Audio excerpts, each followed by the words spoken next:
Not a word, she says, and I follow her out onto the landing. I focus on her long blonde hair as we go down the stairs to the kitchen.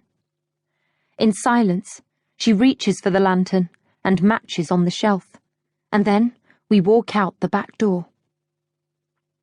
I'd forgotten it was raining, and it hits down on us hard, soaking us within seconds. I hear nothing but its drumming on the ground as Elizabeth takes my hand again. She leads me through the herb garden with its high brick walls, where the smells have almost been washed away. She opens the rickety door at the other end, and we're walking through the strawberry field. The plants are heavy with red fruit. I feel the slab of linen rubbing my legs as I walk. I imagine the blood dripping onto it. Will I bleed forever now? Will I never be able to walk or run freely again? I stumble after Elizabeth, confused about wanting to cry, when I have waited so long to be a woman. In the distance, I see the figures in the vegetable patch, where I was less than an hour ago, when I was still a child. I see the shape of Heather, her long brown hair stuck with rain down her back. Then I remember.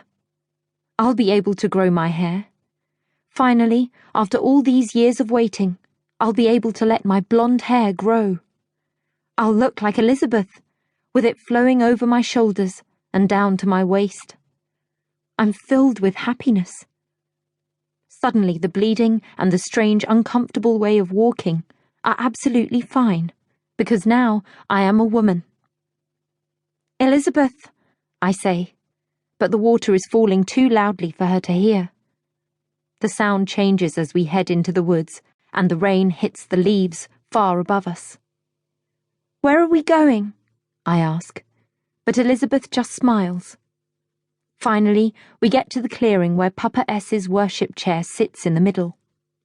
It has fresh ivy woven around its frame. Elizabeth walks towards it, and then she's going too close. She's walking into the forbidden circle. I look around, but no one is here to see. I look up into the branches, but no kindreds are hidden there. I hold my breath as she reaches for the chair. "No, Elizabeth," I whisper. "It is bidden," she says quietly, as she starts to lift the chair. I can see that it is heavy, but I can't help. Papa S sees everything, and Elizabeth is in the forbidden circle, touching his worship chair. She drags it to the side and begins to kick at the thick leaves underneath. Then she's on her hands and knees, moving the leaves away until I see a large metal hoop. She pulls it, and it opens a small wooden door flat on the ground. "What are you doing?" I ask. She is not smiling now. "I promise you will be okay," she says. She takes the matches from her apron, strikes one, and lights the lantern. And then I understand. I look down into the hole. There are steps that end in blackness. She wants me to go down. "I want to go back to the house," I say, but I don't move. I don't run away. "You must trust me, Pearl." Her wet hair still shines so blonde. She holds the lantern in one hand, the other hand resting on her pregnant belly. And I know I love her, so I know I must trust her. I step forwards into the forbidden circle and start to go cautiously down the steps. Elizabeth follows me, and the light from the lantern shows us the way. At the bottom is a tiny room dug into the earth. I look at Elizabeth. In the candlelight, her cheeks look sunken, her eyes hollow. Is there fear hidden within her? "I've seen it now," I say quietly. My voice sounds flat as it catches in the earth.